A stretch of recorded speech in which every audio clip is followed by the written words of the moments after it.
everyone. Welcome to the Preemie Chats. Preemie Chats is our weekly educational sessions for healthcare professionals and parents to talk about what matters to you, to explore new ideas, and to learn together.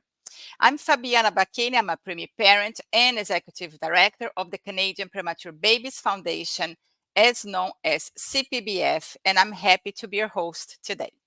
CPBF is a parent-led charitable organization that helps families in and after the NICU stay through education, support, and advocacy.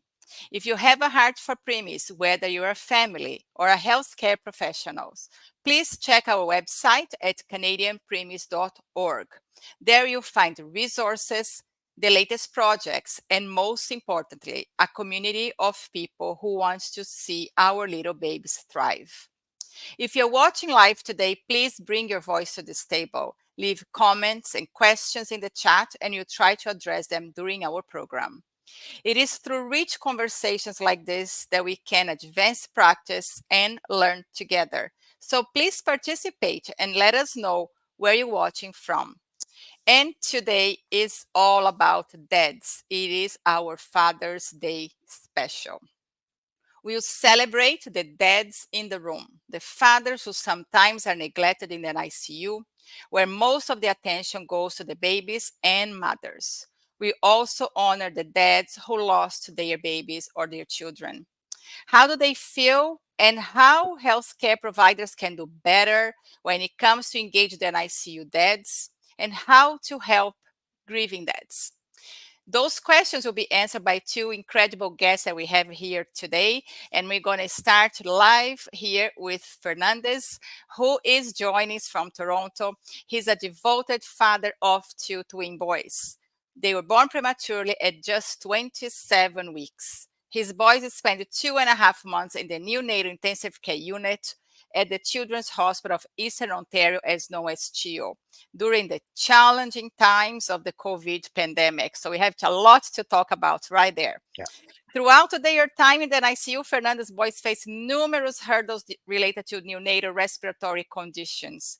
The exceptional care provided by the ICU staff left a lasting impact on him.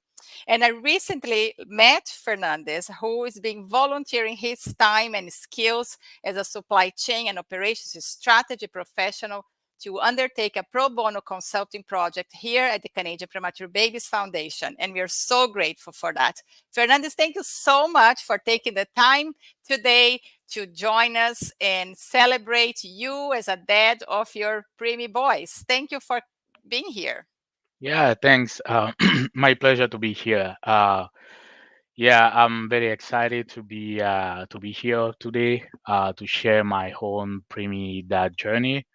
But before even dive it deep to the topic, so I would like to say thank you to CPBF, so the Canadian Premature Baby, for having me today to share my own journey, right, as a preemie dad. And a huge thank you to you, Fabiana, for your team, for making it happen. I know that we started having the conversation a couple of months ago to prepare for this event. So I'm very excited and happy to be here Thank you. to share with the other Eh, people.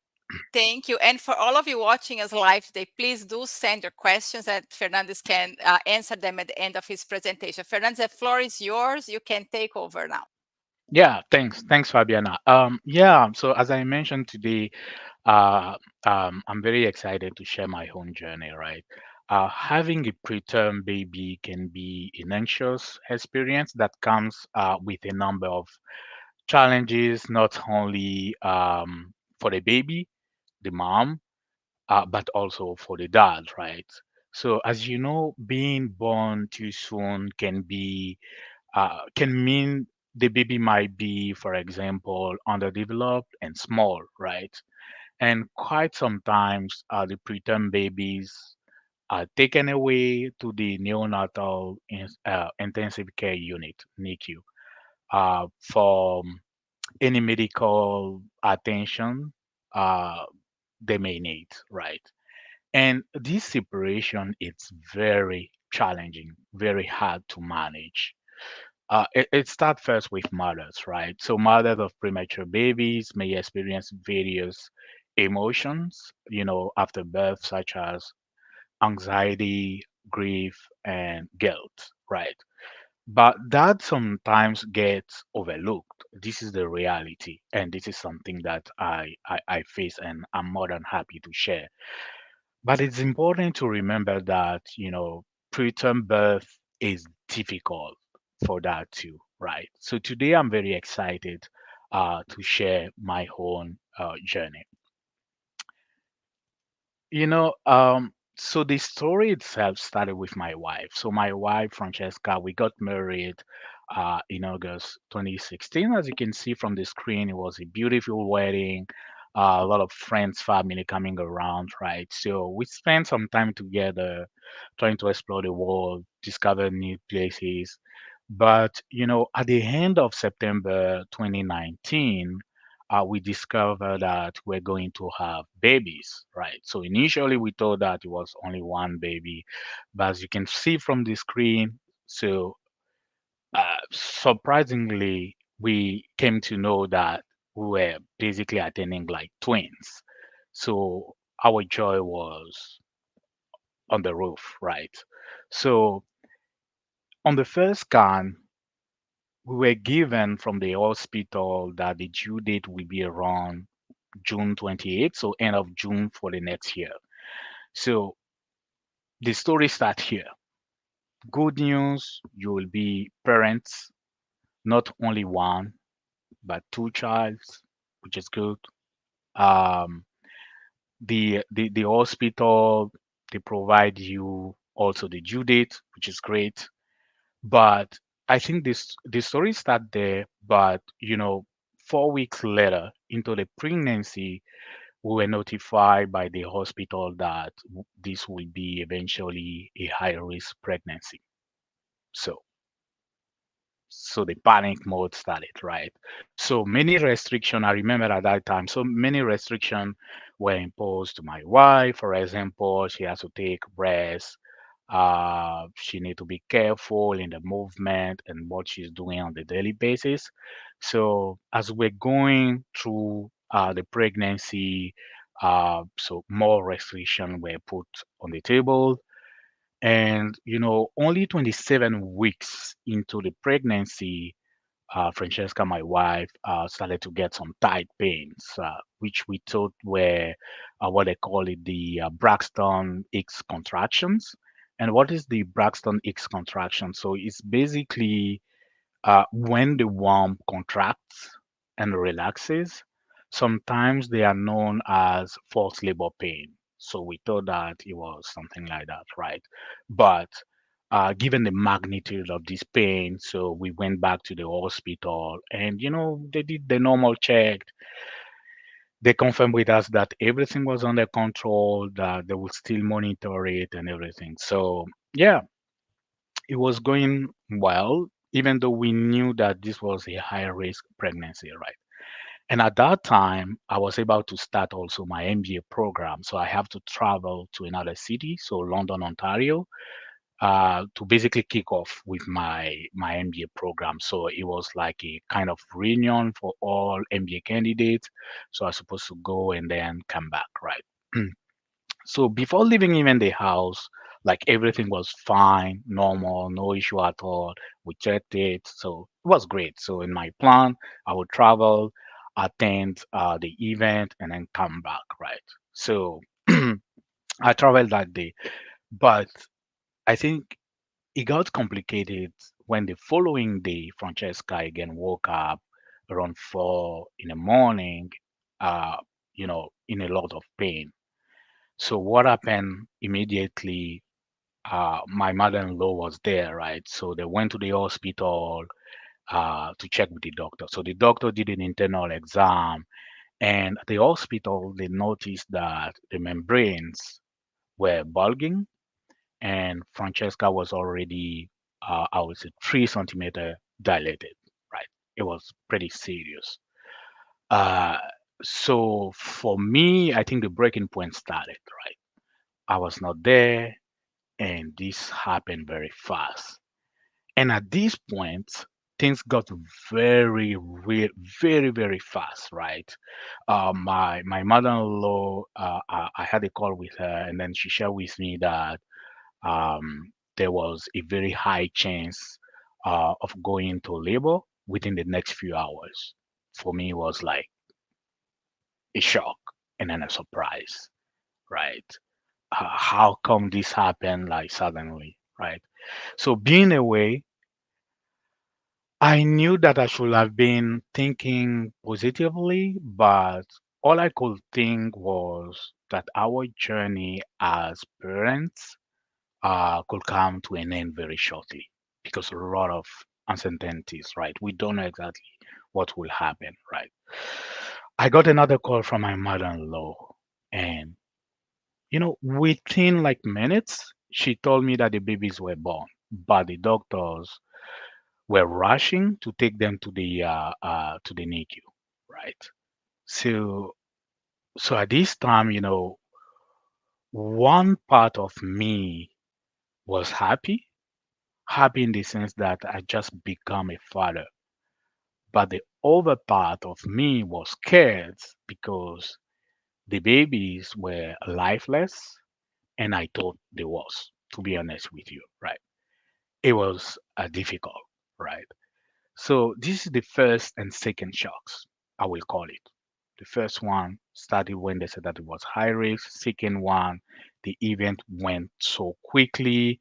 The baby were born, they rushed, they put them in the NICU. So I have to come back, obviously, right, to make sure that everything's going well. So if I go to the second slide, um, I wanted to share my experience in the NICU during COVID. As I mentioned, I did came back the same day, right? But I rushed to the hospital, tried to understand exactly what's going on, right? And this is where actually I had another breakdown, right?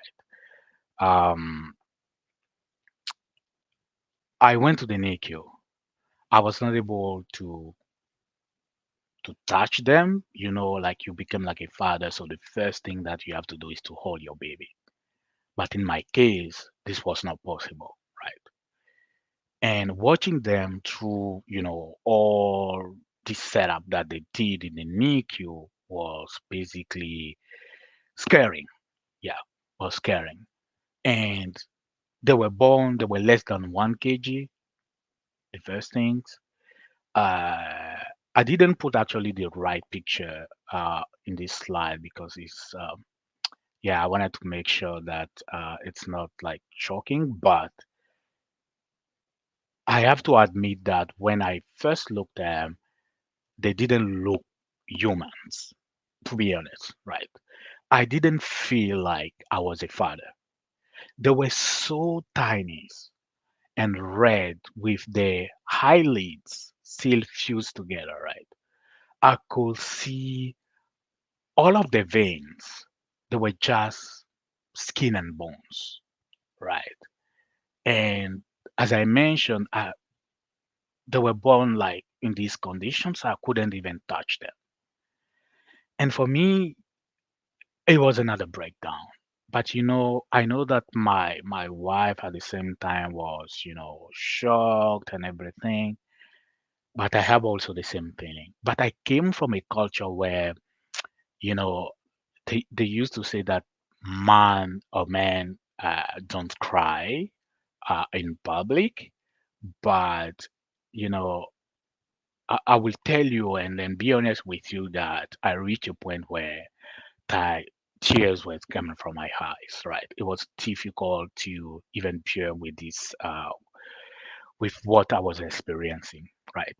So it started like this, right? And then, you know, 1 week later, we have like COVID-19. COVID-19 started, I remember early March, everything shut down, and it was even difficult, like to go to the hospital, like a lot of restrictions, so you cannot touch anything. So it was even difficult, right?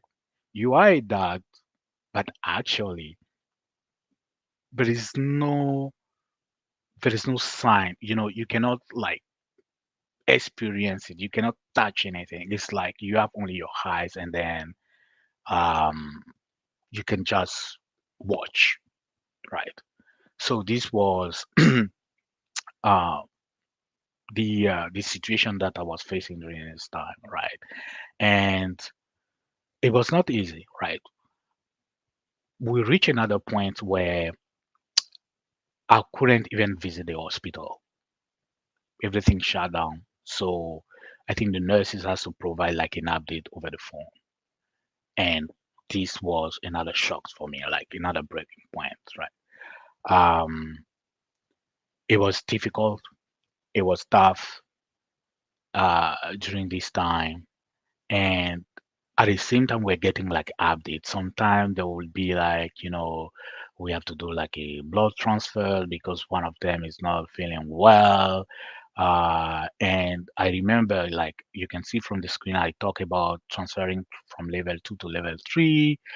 This is like for serious, serious cases, like when it's very tough, right? So this was another shock that we went through it. And then gradually, I start building confidence. And I would say that this was possible because of the hospital. Like we have a lot of resources, people um, around at the hospital to support us. And I would say that one of my greatest support was eventually my wife. Even though I was not showing that I was done during this time, but sometimes seeing her face like smiling was something that was helping me throughout this challenging time. So I had this experience during COVID, and then gradually, they start easing the process, so I was able now to touch them. Anyway, they were growing. And then we went through this experience that they call skin to skin, which is well known, where like the parent has to take the baby and then put it on the chest. And for me, I was on the fence, right? Because they were very small. I didn't want like to do something like harmful for them, so I was on the fence. And then gradually, talking to the nurses and everything, it came eventually smoothly. So I was able to cope with, the evolutions and then how things were going to the right directions. So basically, to summarize my NICU experience, um, as a dad, yeah, even though I did not express it in front of everyone, yeah, it was difficult. It was very challenging. I remember for me, it was like being in the dark and seeing a lot of support from the hospital and everything. So gradually, I start building confidence and having hope that everything will go back to normal, right? Um, so and finally, the boys they spent 2 months and a half in the NICU, and everything was going as per plan. And finally, the hospital they did the final checks, and then they say that um, you know the boys were ready to go home. This was like a big relief, right? I will admit that, knowing that they passed through this challenging time at the NICU and knowing that I will be able now to carry them and then go home was a big relief and a good achievement. And for me, I'm forever grateful to this support that the hospital was offering. And this helped me, navigate through this different time. And then, yeah, they were growing up. We had our first Christmas, as you can see from the screen. And then these pictures, actually, we took it last summer. So now they are big guys. They already turned 4. And yeah, we're having fun. Now it's summertime. We are still enjoying. But, um, you know, I will admit that it was not easy, right? My big takeaways, I think it's good to talk about these things, right? Navigating these challenging um, experience, challenging situations, so taught me so many things. I think the first thing was resilience. You know, uh, it's about staying strong and resilient throughout the NICU journey. As a dad, it's crucial like to find support, stay positive, even in the challenging times, right? And I will admit that, as I mentioned, my partner play a key role. So both parents should. I think this is the time like to stay together and then stay positive, right? We can still have like a breakdown, but um, no matter what, who's the dad or mom, yeah. I mean, being together help also navigate um, during this journey. The second point will be the advocacy, right? Being an active advocate for your preemie baby in the NICU, it's something that is critical to do, like asking questions, participating in the care. It should not be only the mom, right? Even the dad should ask questions, communicating effectively with the medical team. It's crucial, right? The third one, the emotional roller coaster, right? Roller coaster is essentially to prepare for and embrace, the emotional journey as a father in the NICU by acknowledging and coping with a range of emotions while seeking support when needed. I think this is also important. Um, so I mentioned also the importance of self-care. I think it's crucial. Yeah, sometimes we don't realize it, but prioritize self-care during the NICU journey is crucial. It's super important. Seeking counseling, for example, we have CPBF that is offering ton of resources. Practicing self-compassion and taking breaks. Yeah, breaks. It's super important to maintain your own well-being, right? It's very important. And last not the least is to build a support network. Right now, the CPPF it's offering, as I mentioned, a lot of resources. There are groups on Facebook, there are social media where people share their own experience. So, building a strong support network by connecting with other preemie parents, it's also important, right? Participating in support groups and seeking guidance from healthcare professionals that I received from CHIO to navigate the challenges of these NICU experiences, it's also crucial. And I would definitely recommend it. So I will end up, my small presentations by saying that, yeah, we all know that it's a challenging situations. Usually people think that it's only the mom that is going through this emotional journey, but um, I will admit that also that struggling sometimes to cope with so many information challenges and what's going on. And it's crucial to seek, advices, to seek like the right information and then get support as needed. Yeah, this is how I would end it. So happy Father's Day and thank you. Fernandez, thank you so much for sharing your journey with us. For being vulnerable, really to share, your emotions. How hard was for you to express emotions? You mentioned the cultural background of men not crying, which is exactly what Kelly is going to be talking about in his coming up presentation. So I'm very grateful that you took the time today to share this with us. So Mhm. I have time for a couple of questions, and Okay. one is you mentioned that in the beginning you did not feel like a dad. So, how did the healthcare providers help or supported you so that you could feel like a dad, even in that very extreme situation when the restrictions were happening in the hospital because of the pandemic? Yeah, I think this is a good question. I think what the hospital I remember did was basically to explain to me what was going on. Because for me, like being a dad, I have the baby, I can see the baby, but why cannot touch the baby? Why do we have, like, for example, a tube in the nose, So going with the basics, trying to explain to me like every single thing helped me to understand what they were doing. Like, and this also helped me to build this confidence that they will be fine. Yeah, they will do fine. They will do great, right? I think seeking the right information, communicating with the hospital, it's something that helped me a lot, basically to understand what was going on. Yeah.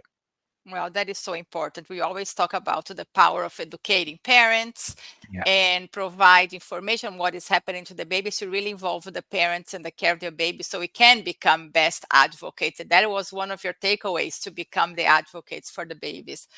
So thank you for that. So one last message to the fathers who are still experiencing the NICU and is still going through that journey, and they perhaps not feeling like a dad right now. And what would you say to them on this special Father's Day coming up on Sunday? Yeah, I think the first thing that comes to my mind is that um, it's normal. The first thing, it's as a dad, it's normal to have like a breakdown. It's normal to, yeah. I mean, people should not be, or dad should not be like feel like sorry about like the emotions. It's normal. We are all human beings, right? But I will say that I think the most important things it's to have this faith that things will go well, right? Even though it's challenging, but I think this positive mindset and attitude, and making sure that you are close to your partner, it's critical to navigate during this time. So partnership again, it's super important. It's very crucial, and then be present. Like seek support if you need it. Like, yeah, we are all vulnerable, so it's not the end, but we can still, they will go through this and then they will make it, obviously. So I really want to say, like, happy Father's Day. They will eventually become a father. It's a question, it's a matter of time, and they will go through this.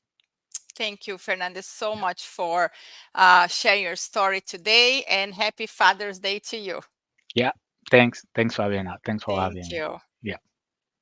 So, our next guest will discuss how caregivers can engage the dad in the room.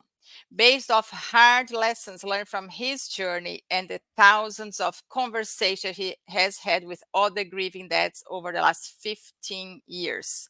This talk is based on a workshop he designed for caregivers to stimulate unfiltered conversations that doesn't tiptoe around sensitive topics. It is a deep dive into the aftermath of losing a child and how to help grieving dads.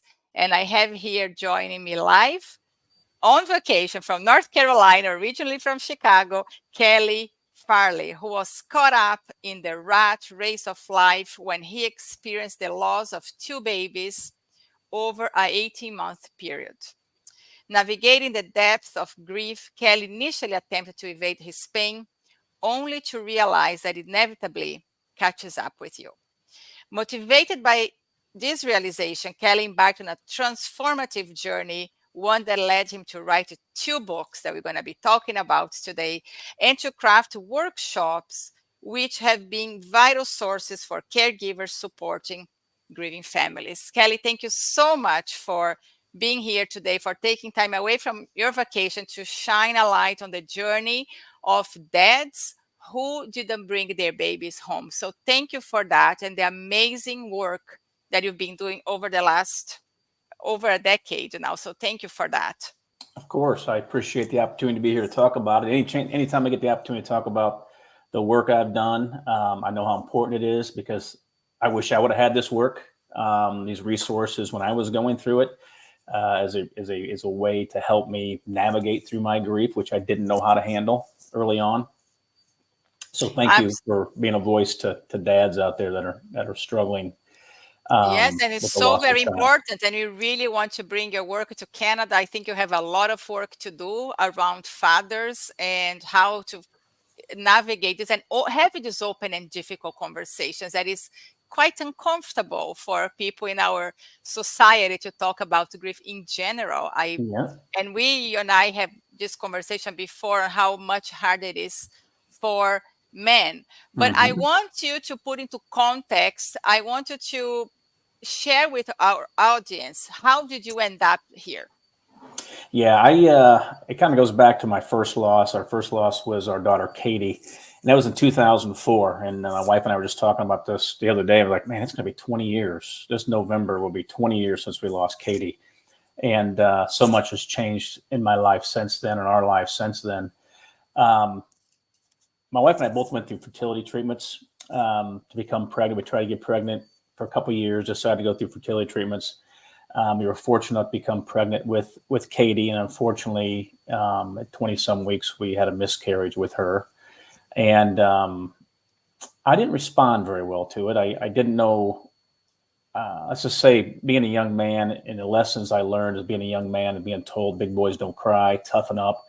I subscribed to those, and I thought that applied to everything in life. So I tried to fight through it. I didn't talk about my pain, didn't talk about my grief early on. In fact, I went back to work about a week after we lost Katie, and just didn't want to talk about it. My wife would want to talk about it all the time, and I did everything but talk about it because I just knew I couldn't handle the pain that I was feeling, and I was just trying to suppress it, hide it, run from it as quickly as I could, because that's what I was taught. Is, again, big boys don't cry, and if you don't think about it, eventually it just goes away. It's kind of my dad's mentality of like, just power through it, don't think about it, bury it deep, and move on. And I tried that for a while. 2005 was probably one of my most productive years in work because I became a workaholic. I just stayed at work 60, 70, 80 hours a week because I knew if I stopped, I would spend time thinking about what I was really feeling. And unfortunately, it caught up with me. About a year after the loss, year to 15 months, I found myself in my doctor's office, and I'm like, something's wrong. I'm having headaches. I'm having all these physical symptoms. I'm waking up. I'm crying. And I said, I don't know if it's depression. I don't know what it is. And he's like, Kelly, I think it's grief. I'm like, no, it can't be grief. It can't be grief. Now, that was a year ago. Can't be grief. So he put me through a bunch of medical tests, and I still denied it. And he's like, you're fine. There's nothing wrong with you physically. I think there's just a lot of stuff leaking out, a lot of pain that's finding its way out, and depression and despair, hopelessness, and all the stuff I was starting to feel. Well, it was about that time my wife and I started, a few months earlier, we'd started the fertility treatments again. And then we end up miscarrying Noah at about 18 months after losing Katie. So month 15, I started feeling all these emotions, and everything started leaking out. By the time month 18 come around, here I was losing my second child, Noah. And I just didn't know how to handle it. I had a complete meltdown, called in sick to work and said, hey, look, I don't know when I'm coming back. I don't really even care if my job is there when I get back, but I need some time. And I finally got to the point where I went back to my doctor. He's like, hey, Kelly, you need to go maybe see a counselor, get some counseling. Here's a prescription for antidepressant. I fought it because I'm like, depression's for weak people. I'm not weak. I just had that stubborn mentality of I'm just going to keep powering through it. This will eventually go away, but it didn't. And so about another 6 months later, I found myself, it was a dead of winter in Chicago, and I'm on my hands and knees begging for some sort of relief. I mean, I could see myself dying in the mirror. The depression, despair had gotten so bad, I just wouldn't surrender to it. And finally, I'm like, I need help. I need help. And so I started going to support groups and went to the counseling. Took an antidepressant, didn't want to. I remember sitting in the car, and I took that first pill, and I just was like, man, how weak are you? I kind of chastised myself for being so weak that I couldn't handle this. Went to my first counseling session. I was embarrassed to be sitting in the room thinking somebody is going to see me, that knows me. Like, it's going to be embarrassing that Kelly is in a counseling office. What does Kelly need counseling for? I walked out of that first session. I sat there for an hour and I bawled, and I just released. And I walked out of there like, you know what?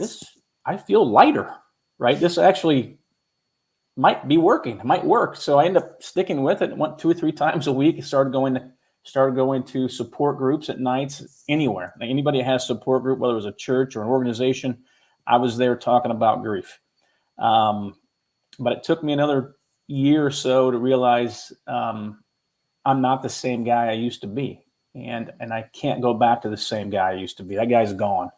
So I had to find a way to reinvent myself. The work I used to do, I was an engineer. It didn't mean anything to me anymore. It was just a job. It was a paycheck. That was it. And it was hard to care about things that didn't matter. Like, I had 2 children die. I mean, it kind of hit me like, I can't live life. First of all, why live life in a way that you're not always that happy? Maybe make changes in your life. So, long story short, I end up enrolling in school to become a counselor in a master's program. That gave me tons of hope, thinking I was going to be able to go out and help other men that have been through the loss of a child or gone through anything in life where men just don't know how to surrender. Maybe they came from the same blue-collar background I grew up in, where toughen up, big boys don't cry, right? And the grown-up version is don't think about it, get back to work. And those are all lies. They're all lies we're told as young men. I tell the guys in my workshops, there's a time and place to be strong, but dealing with the death of a child, it's okay to feel it. You have to feel it. You have to go there to get here. If you want to survive this, it has to come out. So went through the counseling program, almost finished it, got about 3/4 through it, and I realized my book and my message and what I have to say is going to be more important than me going to be a counselor.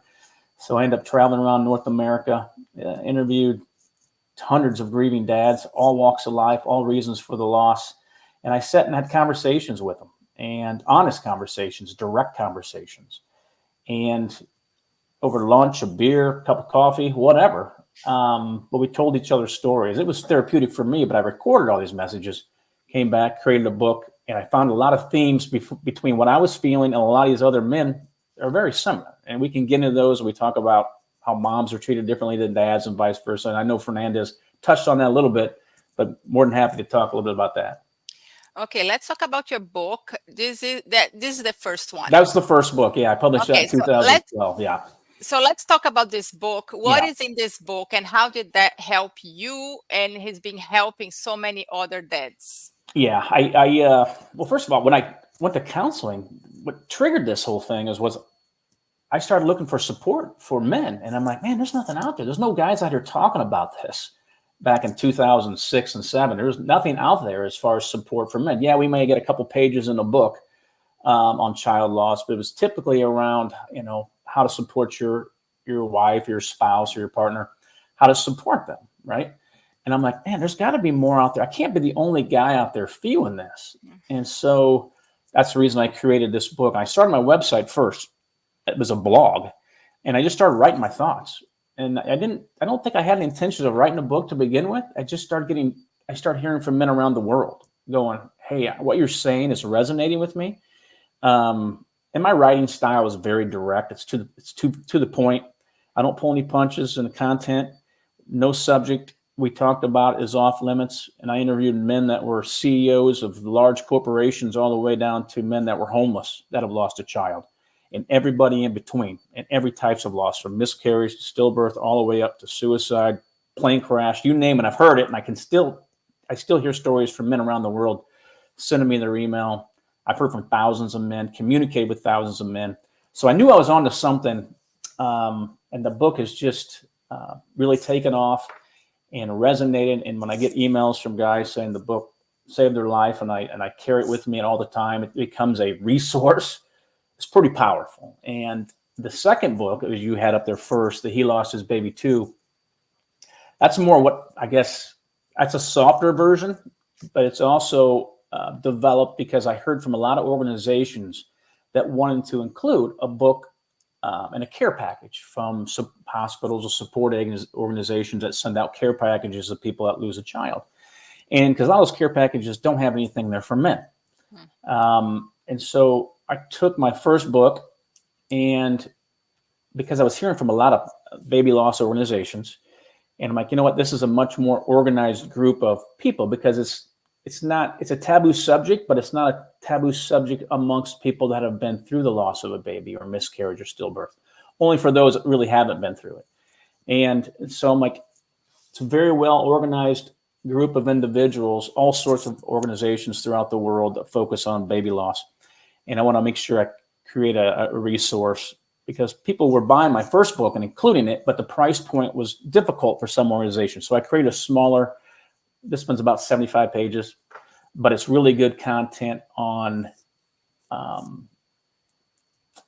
not just how to survive the aftermath of bearing a child, but it's also a survival guide for the miscarriage, stillbirth, and infant death, and more for individuals who lost babies. So that's an excellent topic that I really want to talk to you about, because I experienced a stillbirth, and obviously my husband experienced a stillbirth, right, of one of our twins, and we heard some comments that were very, very hurtful. At least you have one, or you didn't, you never met the other one. Is there, in your experience with the loss of having a stillbirth or miscarriage, when people don't know that baby, but you are the parent for the moment you get pregnant, right? Yeah. That moment you're already a parent. So how do we take that stigma away, that the grief is just as painful? You're still grieving for the loss of a child, whether the child lived with you for 20 years, 2 days, 2 minutes, or you never met your child alive. So let's talk a little bit about that, because I think this book is so important for our families, particularly for parents who follow our organization. Yep. A couple thoughts there. You mentioned, I do talk about in that second book, He Lost His Baby Too. We talk about that impact of not just the mom, but the dad, but also societies and people around you in your sphere are going to say some stupid stuff. And we talk about how to handle that. You handle that a couple different ways. You call them out on it, right? And I tell the guys that read it, like, it's up to you if you want to forgive the people or not. Because people close to you, family members, close friends, strangers, they're going to say some really stupid stuff to you. And a lot of that has to do with the fact they don't know what to say. They just don't know what to say. And so things just come out. Like, I got one of the comments I got from a dad I interviewed. He lost a baby to SIDS. Said he got back to work, and the comment from the guy is like, I'm sorry for your loss, but the bright side is you don't have to pay for childcare anymore. Right. And that's an extreme example, but people are going to say stupid stuff. Just know that going into it, and brace yourself for it and have a plan on how you're going to handle it. It doesn't have, if you're offended, it's okay to call someone out on it. Like, hey, don't say that, and I had a buddy of mine say, Kelly, you can always have another kid. After my loss, I said, you know what? His name was Brent. I said, Brent, you have 2 young boys, 5 and 7. If you lost those 2 children, would you just go have another child like those 2 didn't exist? I had to call him out on it. And he goes, you know what? You're right. You're 100% right. I'm sorry, because I couldn't. And so, and then to answer your second question, how do we bring awareness to people that have lost stillbirth, miscarriage, infant loss? Honestly, I think you have to live it to truly understand it. And I say that because I had a friend of mine that lost a baby to stillbirth at 39 weeks. And I went to their funeral. This was a year before my loss. And I still remember leaving the funeral home parking lot, looking at my wife and saying, do you think they really feel it? I mean, they didn't even know the baby. I mean, how can they, that shows the ignorance on my part. And I unfortunately had to call him a year later and go, you know what? I didn't say this to him early on, I just said it to my wife, but I apologized to him for not being there for him through that loss. And you don't know Well, you don't know what you don't know. And if you've never experienced the death of a child, you don't know how deep this takes you. And I tell people all the time, it goes to the core of your being. And that's the only way I can describe it. It rocks every aspect of your world. Your Absolutely. relationships, your work, Yep. people around you, everything. Your outlook on life. I mean, it impacts you in ways you can't even comprehend until you're in it. Absolutely. So I have two questions Yep. about things that you just mentioned. Mm-hmm. First one, how, for those who haven't experienced such a loss, can they still offer meaningful support? Because I am 100% in understand with I agree with you that yes, unless you lived it, you don't know what it is. Mm-hmm. But people in your life, how, or people who are watching us here today who might have somebody in their lives who lost a baby from any circumstance, how they can provide this meaningful support to families? Simple. Just be there. Listen. Don't try to, and I say this all the time, don't try to solve my problem. You can't solve it, but you can listen to me, right? You can hear what I have to say. And just be a friend. Lean into the conversation. Don't be trying to solve it while we're talking. Oh, but this and this, you can do this. I know all that stuff, right? We all know it. We've read it. We hear it. But just sit and listen and let the person tell their story and talk about their baby, right? Use their name. Don't get uncomfortable. And, I talk about men in particular, and Fernandez mentioned it. Like, it's okay for us as men to show emotion. I mean, most people in society, and in full disclosure, I felt the same way. Like, there was another guy around me that was crying. I mean, it was weird, right? And it was weird for me even when I started writing the book, even though I had already gotten comfortable with my own emotion.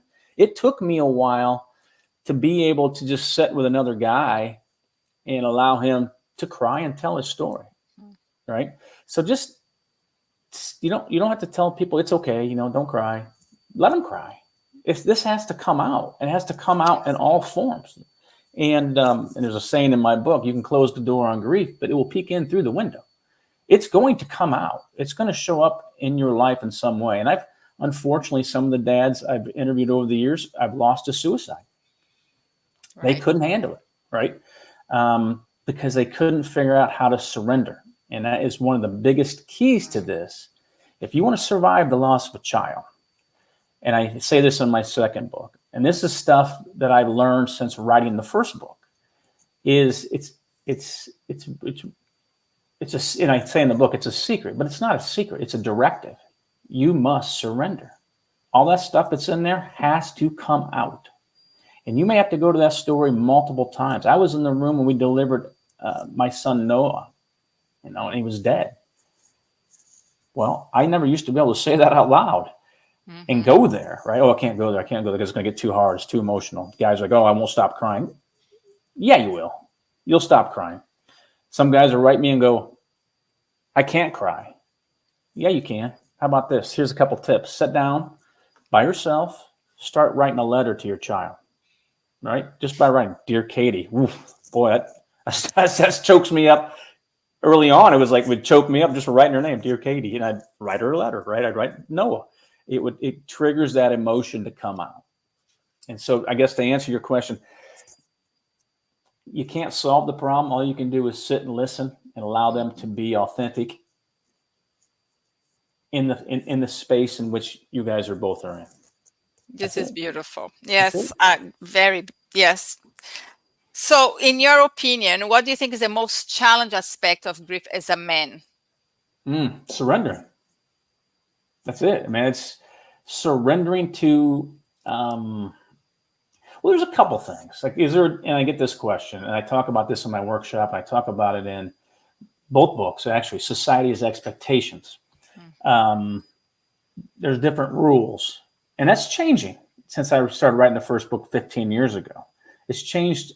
I've noticed it changing with some of the younger guys in their 20s and 30s that show up to my group. They don't feel that as much as the guys I spoke to 15 years ago that were in their 30s or now in their 40s and 50s.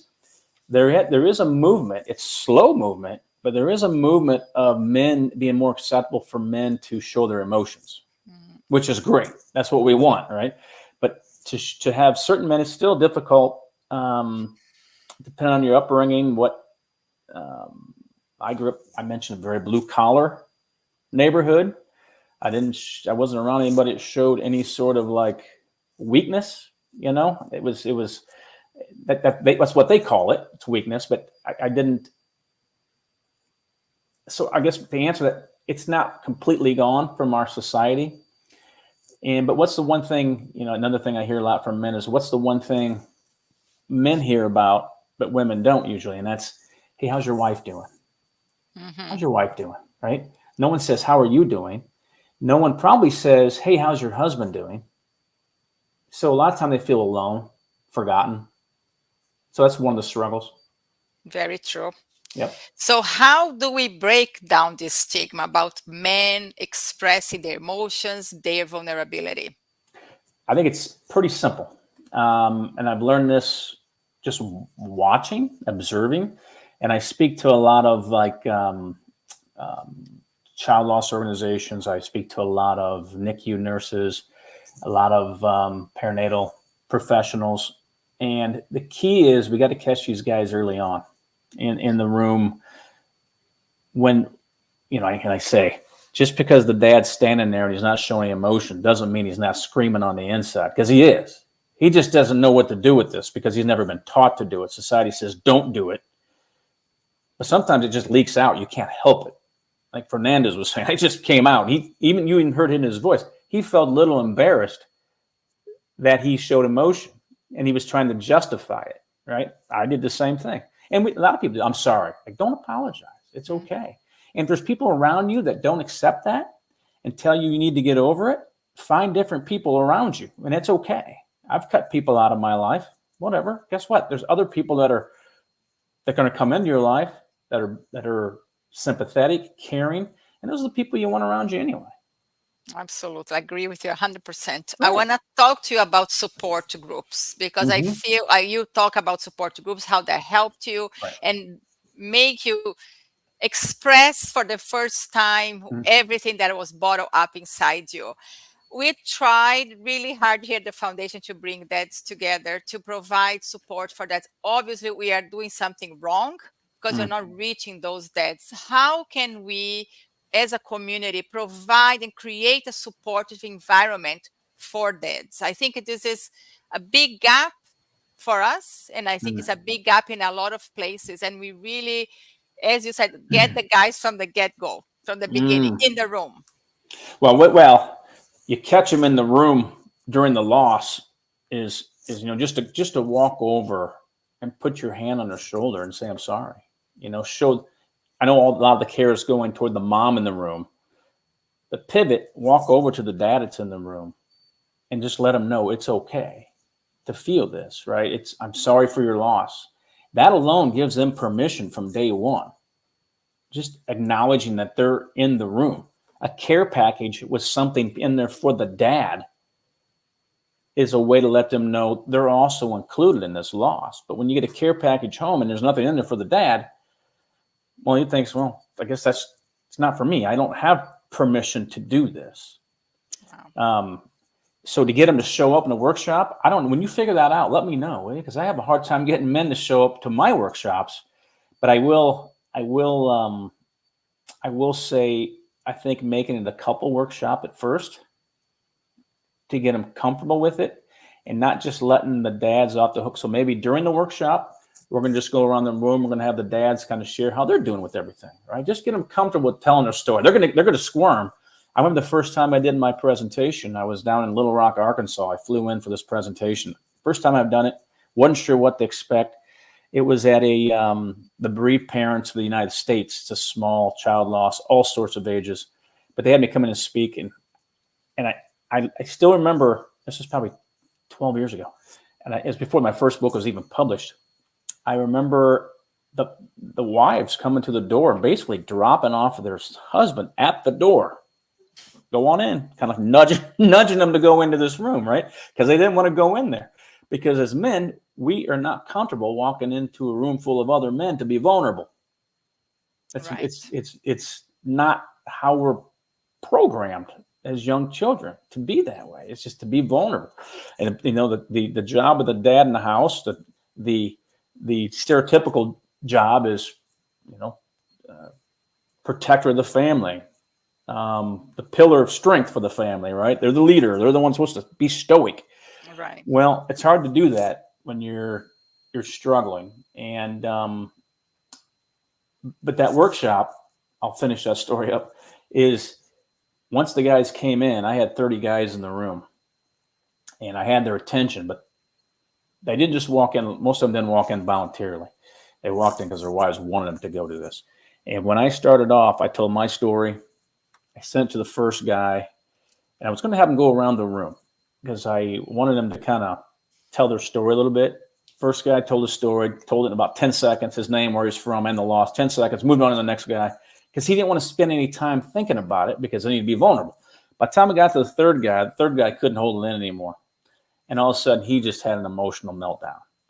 And to see the guys around him put their hand on your shoulder, get him a tissue, I mean, the care is still there. And all it took was that one guy showing that vulnerable moment. The rest of the room for the next 3 hours was a mess. And it was great. It was powerful to see it because they got up at the end. When they came in, their heads were down, shoulders were down. The time we left that room, they were giving me bear hugs, thanking me for being there. I could see their spirit had lightened. Mm-hmm. And they just needed a place to tell their story. But it's still hard to get them to show up. Right. That's a challenge. And I think to start a couples support group will maybe force them to both come up as couples to show up. But then you make sure you set time aside because the guys will be perfectly happy with sitting back and letting the moms talk about how they're feeling. They'll just be, I'm just here to support my wife. But if you just say, okay, we're going to take the last 15 minutes, or we're going to take half of this, we're going to talk about how the guys are feeling. Let's go around the guys. You mind sharing how you're doing, how you're feeling about all this? Let them start being vulnerable, right? Because they won't be able to hold it in for very long. I can assure you of that. And then once that group of guys in that room start to build a bond, and the couples start to build bonds together. And I say this in my second book, the biggest thing is surviving this is surround yourself with people that have been through it. People understand where you can have a dinner party 2 years out and the subject of your dead child comes up and nobody runs for the door, right? Because we've all experienced it.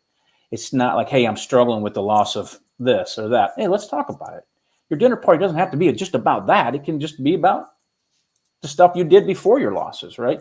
But you're now in a room full of people that felt the same way, have experienced the same thing you have in a very safe environment. So that's one of the things I encourage dads to do and couples to do is go out and find a group of others that have lost children and build a community. Absolutely. The peer support is always so Huge. important, right? Having this community of people who get your journey, know what you're going through or what we went through, and you're there to support one another without judgment, without anything, because we are all in the same boat. So I want to wrap up this asking you, you certainly took all your story, the tragedies that happened in your life that some people see as a tragedy, others see as a gift, who you become along the way in that journey.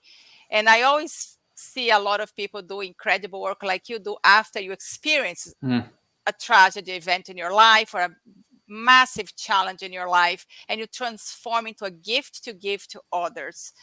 I just want you to highlight this piece of your, this personal growth of change that you went through over the last 20 years. Yeah, that's critical. It's a critical piece to me now, being able to be happy again. And it starts with the secret I mentioned earlier, surrender. But once you do the surrender, do the hard work, keep doing the hard work. Because once you keep doing it and going there, it's not as hard. That work gets a lot easier.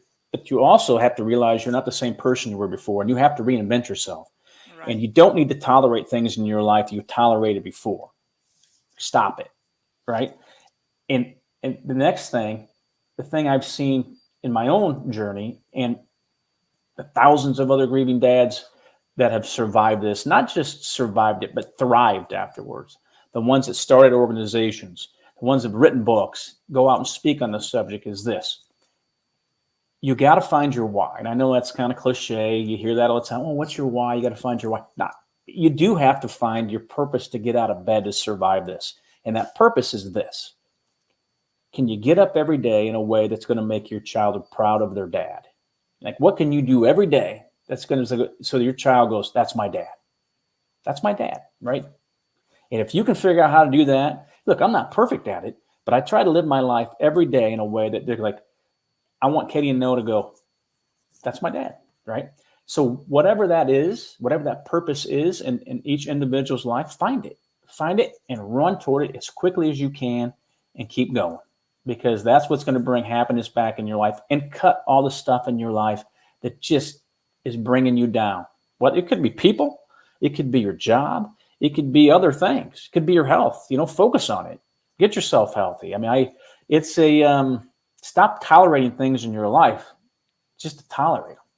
And that's a lesson we all can learn, regardless if you've lost a child or not. But it's especially important for men, because the men I've met, when I say that, just to see that light go off in their head, like, I can do something. I can take control of the situation, and it's on me to find what that is that's going to honor my child. All right, absolutely. It is so beautiful, so very important. Kelly, I'm so grateful you took the time to be here with us today. For people watching us, where do they can buy your books? I have here that He Lost His Baby Too is his second book, and his first book, Grieving Dads, To the Brink and Back. Yes, you can go to my website at grievingdads.com, and that will take you to the link, Amazon link.